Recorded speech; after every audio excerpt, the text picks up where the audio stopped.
बिस्मिल्लाहिर्रहमानिर्रहीम। मोहतरम नाज़रीन कराम, कैसे हैं? खैरियत से हैं? दोस्तों, आप देख रहे हैं आसान उर्दू SBL और मैं हूं आपका दोस्त, आपका होस्ट कारी फ़हीम अहमद कासमी। दोस्तों, मुहर्रम हराम का महीना चल रहा है और मुहर्रम हराम के महीने के बारे में हमने आपको पिछली वीडियो में बड़े बड़े वाक़यात के ज़िक्र किया था, जिसका लिंक आपको डिस्क्रिप्शन बॉक्स में मिल जाएगा। दोस्तों, आज के हम इस वीडियो में हज़रत इमाम हुसैन रज़ियल्लाहु ताला अन्हु के बारे में आपसे कुछ बात करेंगे। दोस्तों, हज़रत इमाम हुसैन रज़ियल्लाहु ताला अन्हु की शहादत जो करबला के सानिहा गुज़रा है, उसके अंदर कैसे वाक़ हुई, इसी के बारे में हम आपसे बात करेंगे। तो चलिए दोस्तों, बिना वक्त ज़ाय किए आज की वीडियो हम शुरू करते हैं। तो मोहतरम दोस्तों, हज़रत इमाम हुसैन रज़ियल्लाहु ताला अन्हु ने जब मदीने से कूफ़ा की तरफ सफ़र का इरादा किया तो हज़रत इब्ने अब्बास रज़ियल्लाहु ताला अन्हु और सलमान फ़ारसी रज़ियल्लाहु ताला अन्हु और दीगर बड़े बड़े सहाबा किराम रज़ियल्लाहु अन्हुम अजमईन ने आपको मना किया और कहा, बेटा तुम नहीं जानते, कूफ़ा के लोग बहुत गद्दार हैं, कूफ़ा के लोग बड़े बेवफ़ा हैं, वो आपके साथ वफ़ादारी नहीं करने के। तो दोस्तों, हज़रत इमाम हुसैन रज़ियल्लाहु ताला अन्हु ने जवाब दिया कि चचा जान, मैं जानता हूँ अगर ऐसा मैंने ना किया और उनकी तरफ मैं ना गया तो लोग क़यामत तक के लोग ये कह देंगे कि नबी का नवासा होकर डर गया। और दोस्तों, मैं फिर फरमाया, मैं किसी बुज़दिल बाप की औलाद नहीं, बल्कि मैं अली मुर्तज़ा रज़ियल्लाहु ताला अन्हु की औलाद हूँ, जो बड़े बहादुर थे।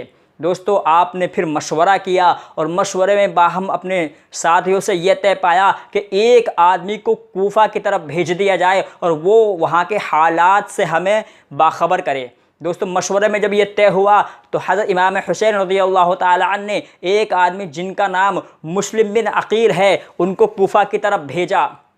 और मुस्लिम बिन अक़ील जब कूफ़ा की तरफ पहुँचे, वहाँ के लोगों से उन्होंने बात की और अल्लाह के रसूल जनाब मोहम्मद रसूलुल्लाह सल्लल्लाहु अलैहि वसल्लम का वास्ता और हज़रत इमाम हुसैन रज़ियल्लाहु ताला अन्हु का वास्ता देकर और दीन इस्लाम का वास्ता देकर वहाँ पर दीन की बात कही।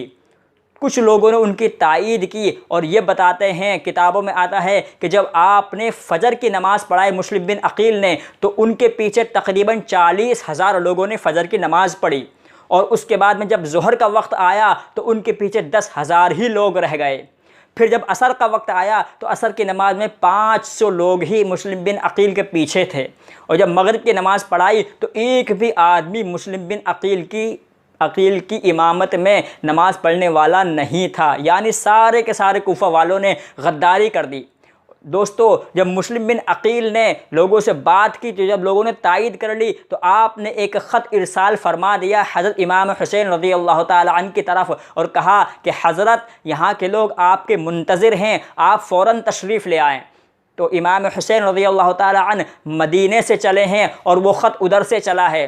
दोस्तों, लेकिन ख़त मिलने से पहले ही वहाँ के लोगों ने दगाबाजी कर दी और मुस्लिम बिन अक़ील रहमतुल्लाह अलैह मुस्लिम बिन अक़ील को इतना मारा कि ज़ख्मी कर दिया।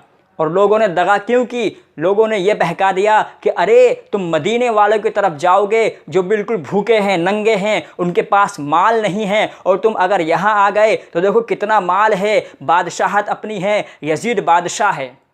दोस्तों, मुस्लिम बिन अक़ील को ज़ख्मी कर दिया और आप घिसटते एक घर की चौखट पर सीढ़ियों पर बैठ गए। एक खातून अंदर से निकली, कहा कौन है? कहा माई, मैं मुस्लिम बिन अक़ील हूँ, मदीने से आया हूँ, इमाम हुसैन रज़ियल्लाहु ताला अन्हु का कासिद हूँ और भूखा हूँ, परेशान हूँ, मुसाफिर हूँ। तो उस खातून ने उनको अपने अंदर लिया और घर के अंदर उनको आराम कराया और खाना खिलाया।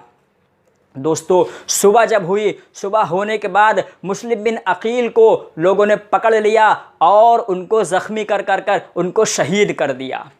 इधर हज़रत इमाम हुसैन रज़ियल्लाहु ताला अन्हु कूफ़ा पहुँच गए और कूफ़ा पहुँचने के बाद में लोगों से बातचीत की कि लोगों, मुझे 3 मेरी शर्तें हैं, 3 बातें हैं, 3 में से एक बात कोई भी मेरी मान लो। या तो मुझे वापस मदीना भेज दो कि मैं मदीने में रहकर दीन इस्लाम की खिदमत करूं, या फिर मुझे किसी जंगल का या किसी सरहद का गवर्नर बना दिया जाए ताकि मैं वहां पर लोगों के साथ ईमान इस्लाम की बात कर सकूं। या फिर मेरी एक मुलाकात यजीद से करा दी जाए। तो दोस्तों लोगों ने दगा की, बोले नहीं नहीं, हम तुम्हारी एक भी शर्त नहीं मान सकते। अगर तुमको बैत करनी है, यजीद की बैत करनी है, तो यही खड़े खड़े बैत करो।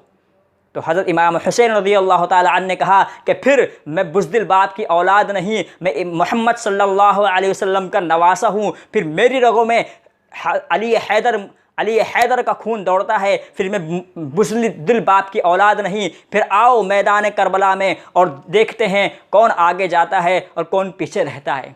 दोस्तों फिर मैदान करबला में बहुत से गाजी अलंबरदार और बहुत से बड़े बड़े जो आपके साथी थे, सबको शहीद कर दिया गया।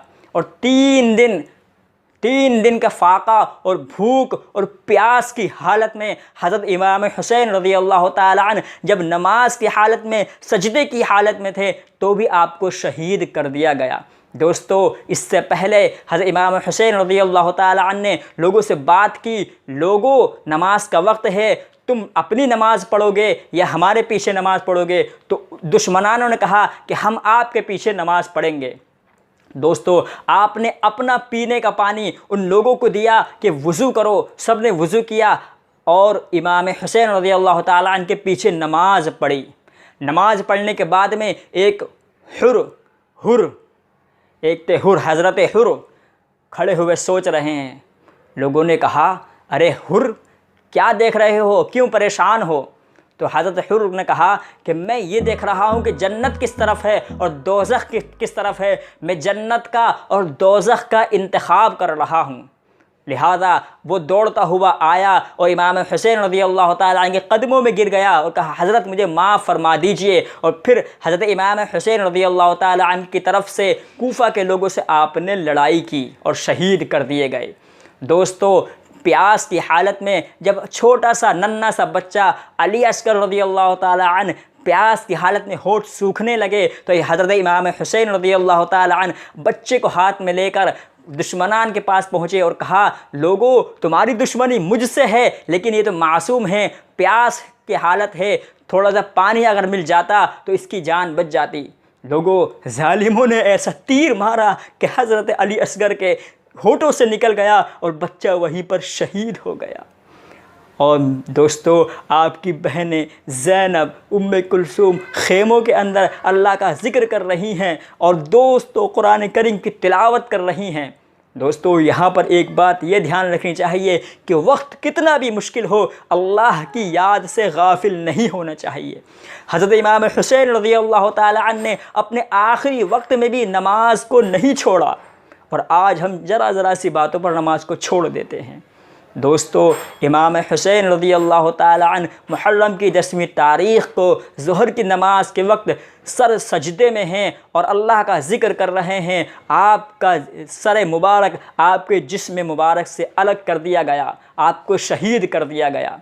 दोस्तों ऐसा सानेहा है जो क़यामत तक लोगों के लिए एक इबरतनाक वाक़या हो गया कि लोगों तुम ये ना समझना कि मुहर्रमुल हराम की 10वीं तारीख़ सिर्फ़ और सिर्फ़ हज़रत इमाम हुसैन रज़ियल्लाहु ताला अन्हु की शहादत की तारीख़ है। हाँ दोस्तों वाकई शहादत की तारीख़ है, लेकिन दोस्तों एक वक्त वो भी होगा जब मुहर्रमुल हराम की 10वीं तारीख़ होगी, हर आदमी परेशान होगा। हज़रत आदम अलैहिस्सलातु वस्सलाम से लेकर क़यामत तक का आखिरी इंसान वहाँ मौजूद होगा। सवा नेज़े पर सूरज होगा, परेशानी का आलम होगा, धूप सख्त होगी, गर्मी का आलम होगा, अपने अपने पसीने में लोग डूबा हुआ होगा, क़यामत कायम हो चुकी होगी। मुहर्रम की 10वीं तारीख़ है। दोस्तों करबला का ये सानेहा उस सानेहा की याद दिलाता है जो मुहर्रम की 10वीं तारीख़ को क़यामत में होने वाला है।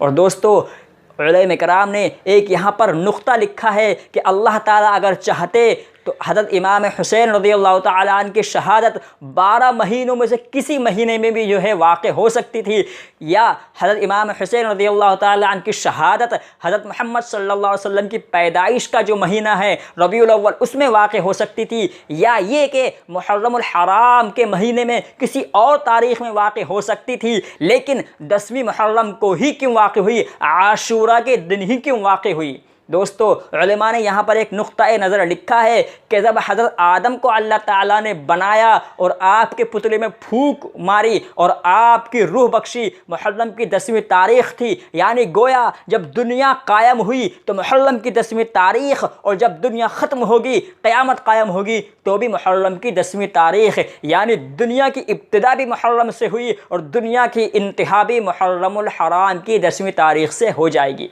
तो दोस्तों हमें 10वीं तारीख़ में क्या करना चाहिए? आजकल देखने में मिलता है लोग 10वीं मुहर्रम से पहले मेहंदी मनाते हैं और अलम मनाते हैं। शहादत की रात में लोग ढोल ताशे और तमाशा करते हैं, जलसे जुलूस करते हैं। तो दोस्तों मुहर्रम को 10वीं तारीख़ में हमें क्या करना चाहिए? दोस्तों 10वीं तारीख़ में हमें ज़्यादा से ज़्यादा सदका करना चाहिए, अच्छे से अच्छे खाने खुद पकाने चाहिए और दूसरों को भी खिलाने चाहिए। और दोस्तों जो लोग मातम करते हैं और जो लोग रोते हैं, धोते हैं, अपने कपड़े फाड़ते हैं, दोस्तों उनके लिए अल्लामा इक़बाल ने बहुत अच्छा शेर कहा है। अल्लामा इक़बाल ने बड़ा अच्छा शेर उनके लिए कहा है। दोस्तों मैं आपको वो अल्लामा इक़बाल रहमतुल्लाह अलैह का वो शेर पढ़कर सुनाता हूँ। दोस्तों अल्लामा इक़बाल कहते हैं, कह दो गमे हुसैन मनाने वालों से, कह दो गमे हुसैन मनाने वालों से, मोमिन कभी शुहदा का मातम नहीं करते। है इश्क़ अपनी जान से ज़्यादा आले रसूल से, है इश्क़ अपनी जान से ज़्यादा आले रसूल थे, यूँ हम सरे आम उनका तमाशा नहीं करते। है इश्क़ अपनी जान से ज़्यादा आले रसूल से, यूँ सरे आम हम उनका तमाशा नहीं करते। रोएं तो वो जो मुनकिर हैं शहादत हुसैन के, रोएं तो वो जो मुनकिर हैं शहादत हुसैन के, हम ज़िंदा-ए जावेद का मातम नहीं करते।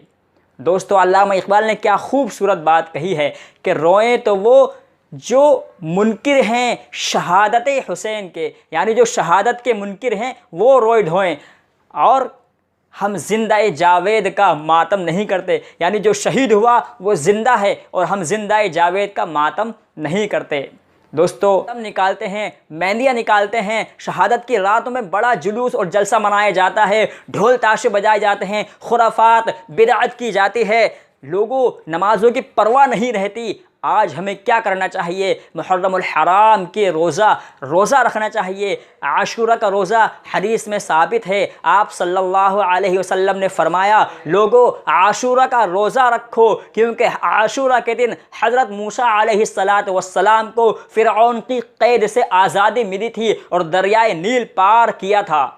लेकिन लोगों हमें यहूद की मुखालफत भी करनी है, लिहाजा यहूद एक रोज़ा रखते हैं, हमें 2 रोज़ा रखने हैं, या तो 9वीं 10वीं का रख लिया जाए या 10वीं और 11वीं का रख लिया जाए। यानी एक तो रोज़ा हमें मूसा अलैहिस्सलातु वस्सलाम की जो फ़िरऔन से आज़ादी हो गई थी उसका खुशी में रोज़ा रखना है, और दूसरा हमें यहूद की मुखालफत करने के बाद यहूद की मुखालफत करनी है, उसमें एक रोज़ा रखना है। और मुस्लिम शरीफ और बुखारी शरीफ की रिवायत है, आप सल्लल्लाहु अलैहि वसल्लम फरमाते हैं कि मुझे आशूरा के रोज़ों से अल्लाह की ज़ात से ये उम्मीद है कि अल्लाह ताला इन रोज़ों की बरकत से तुम्हारे पिछले 1 साल के और अगले 1 साल के गुनाह मुआफ़ फरमा दे। तो दोस्तों आशूरा के दिन रोज़ा रखने का अहतमाम करें, नमाज़ों की पाबंदी करें, ज़िक्र अज़गार करें और ज़्यादा से ज़्यादा हज़रत इमाम हुसैन रज़ियल्लाहु ताला अन्हु की ईसाल सवाब करें। आप उनके लिए कुरान करीम की तिलावत करें, उनके लिए दुआए मग़फ़िरत करें, उनके लिए जन्नत में दुआ करवट करवट सुकून के लिए दुआ करें,